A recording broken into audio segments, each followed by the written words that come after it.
జై జై వాసవి. జై వాసవి. జై జై వాసవి. జై వాసవి. జై జై వాసవి. అంటే ఒకసారి మా కంఠము స్పష్టంగా వినపడుతుందా లేదని అన్నకి టెస్టింగ్ చేసి అందుకే ఇంకొంచెం వినపడాలి కదా, అందుకోసమని మైక్ తీసుకున్నా, లేకపోతే తీసుకునేదాన్ని కాదు. Okay. Vasavi clubs international district B207Aలో ఈరోజు సాధు శ్రీకాంత్ విచ్చేసినటువంటి మన వాసవిన్స్ అందరికీ, అలానే వేదికను అలంకరించినటువంటి పెద్దలందరికీ ముందుగా హృదయపూర్వక నమస్కారాలు తెలియజేస్తున్నాను.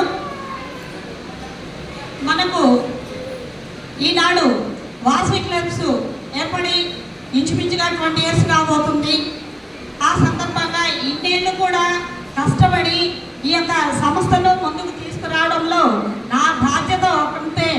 మా వాసవిన్స్, మా ప్రెసిడెంట్స్, సెక్రటరీస్ ప్రతి ఒక్కరు కూడా వారి సహకారంతో ఈరోజు వాసవి క్లబ్స్ ముందుకు నడుస్తుంది.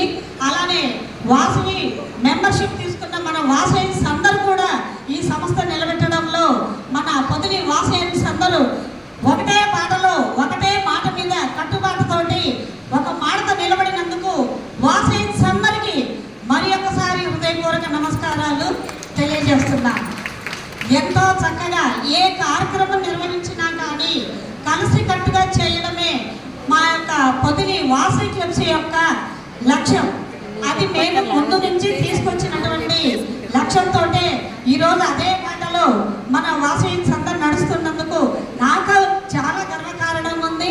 అలానే ఈరోజు ఈ క్లబ్స్ నిలబడటానికి నడవటానికి కూడా మనకు ఎంతో సహాయ సహకారాలు అందిస్తున్నటువంటి మన వాసవి ఆరవై శాఖ సభ్యులైనటువంటి ఎవరు ప్రెసిడెంట్స్ ఉన్నా కానీ వారు మనకు ఎంతో సహాయ సహకారాలు కూడా వారు అందరూ అందిస్తున్నారు.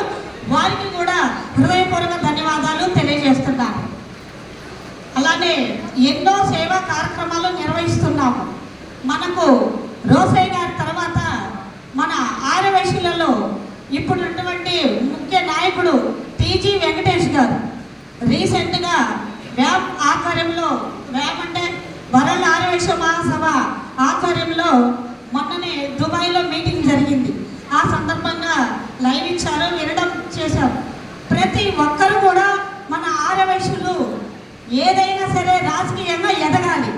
ఎవరైనా రాజకీయంగా ఎదిగినప్పుడు మనల్ని కానీ ఎవరైతే కించపరిచి మనల్ని చిన్న చూస్తారో వారు ఏదన్నంటే ఒకటే మాట చెప్పారు, మీరెవరు తప్పుగా అనుకోవద్దు, ఒకటే చెప్పు తీసి చూపించండి, చెప్పు తీసి చూపించండి. మీరు మన జోలి ఎవరికి రాకుండా, అమ్మ మీరు జోలి పోకూడదు, మనం కూడా జాగ్రత్తగా మాట్లాడాలి వీరితోటి అనే ధైర్యం రావాలి. ఇప్పుడు చెప్పారు ఇందాక కోటి జన్మల్లోకి కోమడి జన్మ ఎంతో ఉత్తమోత్తమైనదని. అదే పదాన్ని మన వెంకటేష్ గారు 40 సంవత్సరాల కిందటే ఇటువంటి పదాన్ని అలా అవహేళన చేస్తున్నారు. భాస్కర్ అన్న గారు చెప్పినట్టుగానే మన వారు కూడా చెప్పడం జరిగింది. ఆర్యవైశ్యులు ఉన్నత స్థానంలో ఉన్నటువంటి మన యొక్క విలువల్ని తగ్గించుకోకుండా విలువలు పెంచుకునేటట్టుగా మన ఇతర కులాలు మనల్ని ముందుకు నడిపించడానికి మనకు వారంటే భయపడే విధంగా కోమటి ఇంతకుముందు పిలిచారు, ఏ కోమటి ఇట్రా, ఏ శెట్టి ఇట్రా, అలాంటి పదాలు ఎవరు మాట్లాడటానికి లేదు అని ఖండించారు. అందుకే ఇందాక కిరణ్ గారు చెప్పారు, కోటి జన్మల్లోకి వైశ్య జన్మ ఎంతో ఉత్తమోత్తమైనది. ఈ పదాన్ని తీసుకురావాలి. ఈసారి ఎవరైనా చదివేటప్పుడు వీకాన్లో కానీ, డిస్కాన్లో కానీ, ఐకాన్లో కానీ ఈ పదాన్ని వాడద్దు.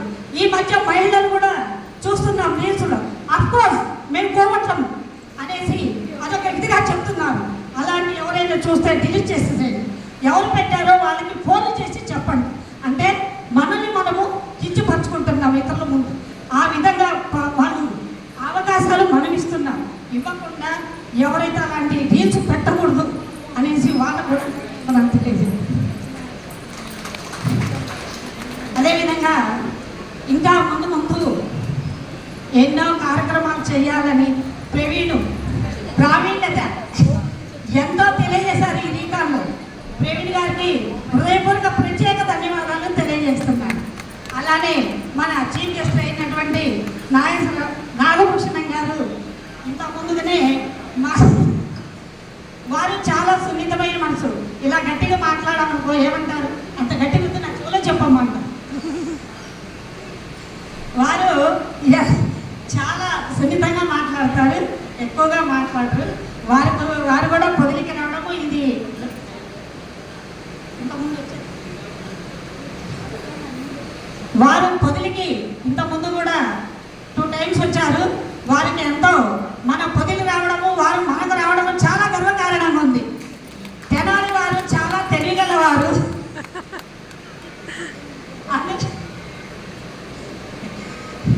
డబుల్ గ్లాస్ మినపగుండు ఎలా ఉండే, ఒక గ్లాస్ అంటే 12 గ్లాసులు మెదుపు వస్తుంది అన్నట్టుగా వారు ఒక్క మాట మాట్లాడినా ఆ విధంగా ఉండదు అన్నమాట. మనం ఎన్ని గ్లాసులు అర్థం చేసుకోవాలి, ఒక్క పదానికి 100 పదాలుగా ఉంటుంది. అలానే సో అందరికీ